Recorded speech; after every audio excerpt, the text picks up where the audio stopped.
Hello everybody, my name's Brandon, and today I want to show you guys how to tie a couple different knots. So these are going to be a little bit more complex than just like tying your shoes, but they're still all really simple to do. So the first thing I'm going to do is I'm going to show you guys what they look like, and I'll explain a little bit about each knot. And then I'm going to actually demonstrate with some rope and an anchor. So the first knot I want to show you guys today is going to be the square knot. It's super simple. They all are. So I'm going to show you the square knot, the double fisherman's knot, how to do a clove hitch, a bowline, figure eight loop, and a directional figure eight. So like I said, they're all really simple, and we'll start out. I'll show you guys what a directional figure eight looks like. So as you can see on the screen, it's really simple. So the directional figure eight is a figure eight, but it's going to be in the middle of your line somewhere. So it's used most of the time for anchoring and rappel systems. So if you're not rappelling, you're probably not really going to use this or have much use of it. But this is what it looks like. So you have your directional figure eight. This one's facing to the right, or you can have them facing to the left. It just depends on how you tie it. So really simple. I'll show you what a figure eight looks like. So most of the time your figure eight is going to be at the end of your rope, and it'll look like this. Super simple. Alright, so you got your figure eight and your directional figure eight. Now I'll show you what a bowline looks like. So this one is really cool, and it's one of my favorite knots. So this is what it'll look like before you tension it down. So your bowline is going to be used to tie a fixed loop in the end of a rope as an anchor. So this is going to be an anchor knot. This knot must be finished with an overhand knot, and I'll show you what that is. It's really simple. It's just once this knot is complete, you're going to tie one with the excess to lock it so it doesn't come undone. We'll see if I can find a picture. It's just super simple. So it'll basically look like this when you're complete. And this is your anchor part. Your loop right here is what will go around a tree or a bar or whatever you're going to be rappelling from. So that's your bowline.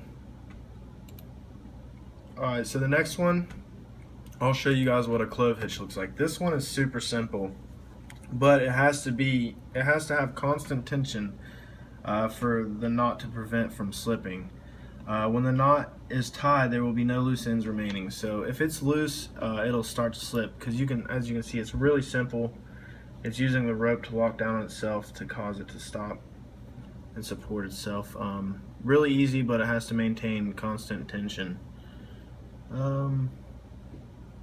So that one's super simple. Now these next two I'm going to show you are for they were used for the same reasons. One's called the double fisherman's knot, and the other one is a square knot. So these are both used when, let's say you have two ropes and neither one of them are long enough for the job. So you're going to tie one of the ropes to the other one at the end of the line to make it a longer rope. So this is going to be one knot and this is another. Once these two are tied and you pull tension on each rope, it's actually going to tighten these knots, and it'll make it nearly impossible to undo these knots if you put a lot of pressure on. I mean, these are really hard to take apart, because the tighter the tension, the harder they lock on each other, and the tighter the knots get. Very effective, works very good. The other one is a square knot. Let's see if I can find that real quick. Square knot. So this one, same concept. At the end of the line, you're going to tie two overhand knots. So the first one you'll tie, this is like you're tying the knot on your laces on your shoes. So you'll tie right over left to make a knot, and then once you do that, you do it again, but you do left over right, and it causes a square knot or a reef knot. Very effective, easy to do. Alright, so I've shown you guys all the knots. Now I'm going to demonstrate. So I'm going to use this chair and a rope. The first one I'll show you guys, actually we don't need the chair. I'll show you those two, the square knot and the double fisherman's knot. So you've got your rope. So like I said, your square knot is going to be as simple as taking the right over the left, making your knot.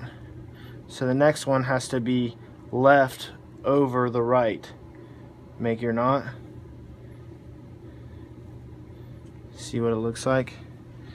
And this would be to tie two ends of a rope together. I just used the two ends, but that's what it looks like.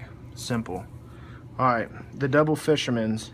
So you're going to take both ends of your ropes that you want to tie together, because it's going to be two loose ends, these two ends. Put them in your hand like this. Okay, so the one that's on top, I'm going to start with it first.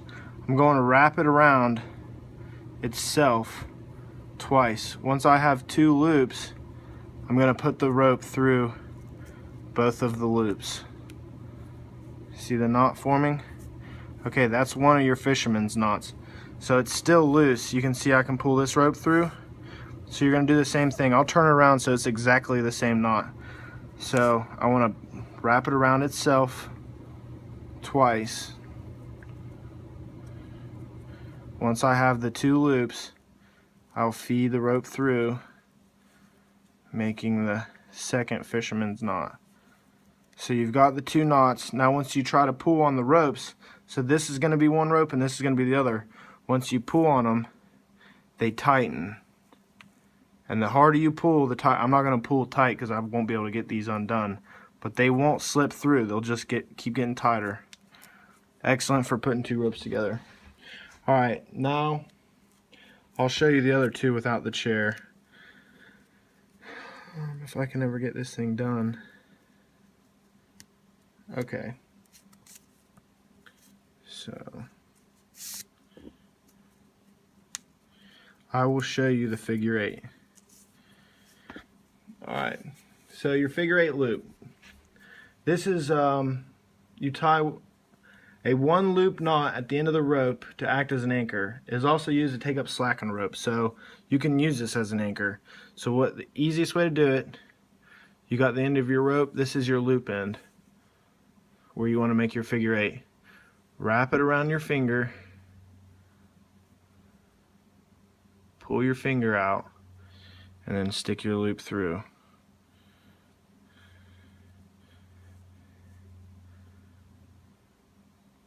That's as simple as that. The tighter you get, the prettier the knot will be. Okay, so for the directional, this one is a little bit more complex. So it's going to be in the middle of your line somewhere. So you're going to take this, loop it around like here. This is going to be your figure eight. So you want to wrap it around the rope, and then you're going to pull it through. So when you're anchoring inside a helicopter or something, you'll have your rope up there, you'll have another figure eight. This one will be clamped onto a carabiner, and this will be the end you rappel from. Super simple. Alright, so that covers it for all my basic knots. Now I'm going to show you guys some anchor knots using this chair. Just imagine that this would be like the bar you would use to tie off on your platform you're going to rappel from, or say this could be straight up and down. It could be your tree that you're anchoring to. Alright, so the first one I'm going to show you guys is a couple different hitches. So this is the clove hitch. So you wrap it like this and then pull your rope through. See? And this is the one that needs to have the constant tension. But you see how simple that is? I'll show you guys one more time. So you put your loop around, come on the outside of your rope, go over it, under, and then under. That's what it looks like. Simple. Alright, so another easy anchor quick knot. Just put your rope around, pull through. I know I didn't show you guys this one on the computer, but this is super simple. Alright, so for the bowline, this one's really cool. I love this knot. So you're going to take your short end, and so this is going to be your short end, this is going to be the long end that you're rappelling from. Throw your short end over, pull it through a little bit, take your long end, flip it over, make a loop. So your long end, this is your long end, you're going to pull it up through that loop, make just a little bite right there. See it? So then you take your short end and put it through that. Hold on to the loop. You'll see the knot start forming. So that's your anchor. I'll show you one more time. So this is the one. I told you it must be finished with an overhand knot, so I didn't do it that time, but I will this. So I'm going to put it over, make my loop, make a bite. I'm going to give a little extra slack this time so I can do my my overhand. So I've got my knot. So my overhand is going to go in the direction of this loop. So I'll put it over, under, pull through. This is just a simple knot to lock it. So this is what it'll look like. Very simple. So I feel pretty confident you guys will all be able to do these knots after watching and showing you guys what they look like. If you guys don't have any questions, thank you.